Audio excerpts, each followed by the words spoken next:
Hey guys, David here. I'm just in a hotel room right now, but there's some stuff I want to talk about, and so I'm just gonna talk. And I want to talk about James Baldwin. He was recently referred to me from a friend to just like look up his videos and what he does and stuff, or what his legacy is and was. And I was watching an interview with him and Nikki Giovanni, and he said something that really it had an impact on like things that I've thought about now, thinking about with this different perspective. He said that our suffering is our bridge. And from that he meant that like once you can finally take a a situation in which you suffered and make it a positive, or get something positive out of it, kind of from within the darkness finding light. Similar to what like David Goggins talks about, the Navy SEAL, which I recommend watching his stuff too.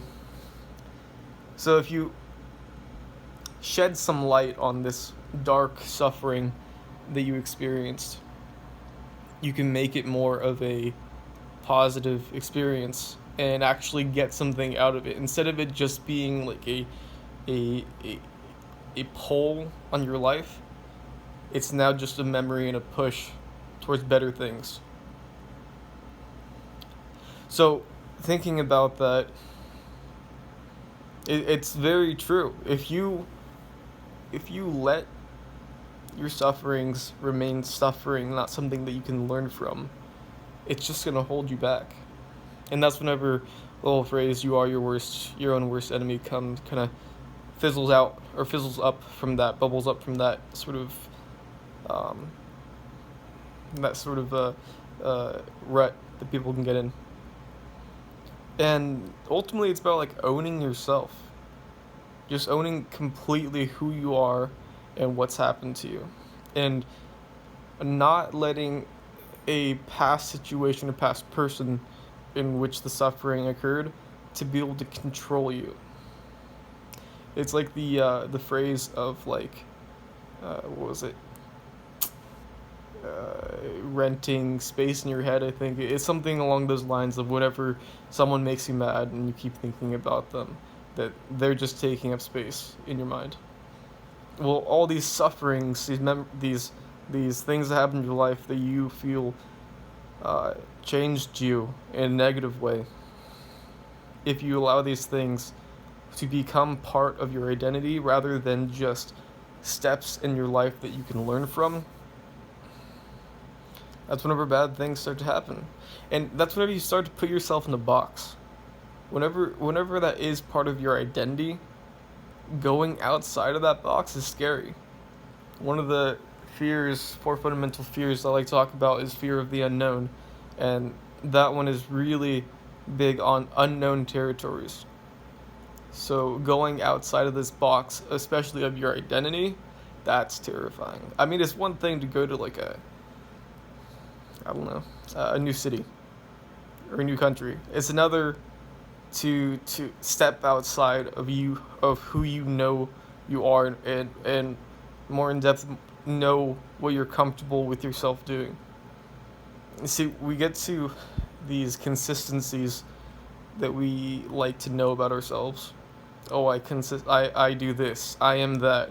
This is my job. This is what I do. But we never really like step back and ask ourselves why we do these things. And even though it's like duh, you should always know why you're doing this stuff or doing whatever it is that you're doing. But sometimes that why can be shaped by these negative sufferings that we've had in the past.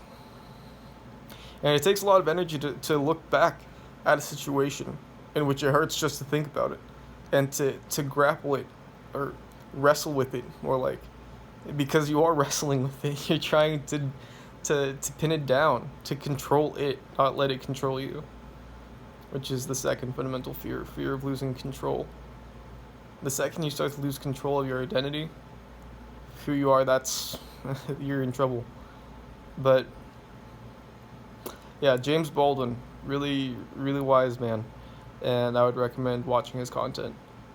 Um, your suffering is your bridge, and through our suffering and through our,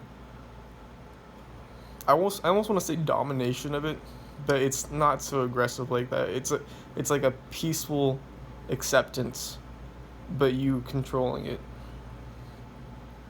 It's a part of what has happened in your life, but is not who you are or what your life is about. So, with what James Baldwin is talking about with it being a bridge is that once we can fully decompress these emotions and turn them into thoughts and lessons and themes and motives or motifs,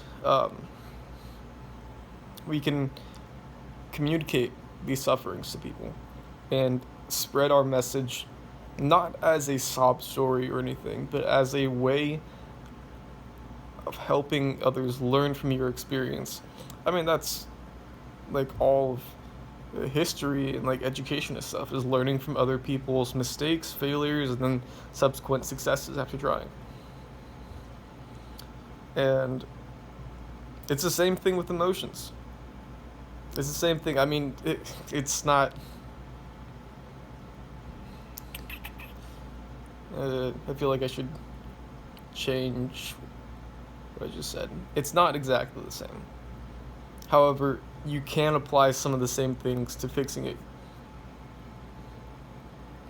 So, if you like to know the intuition behind something, that's the kind of thought process you have to go into these memories and sufferings with.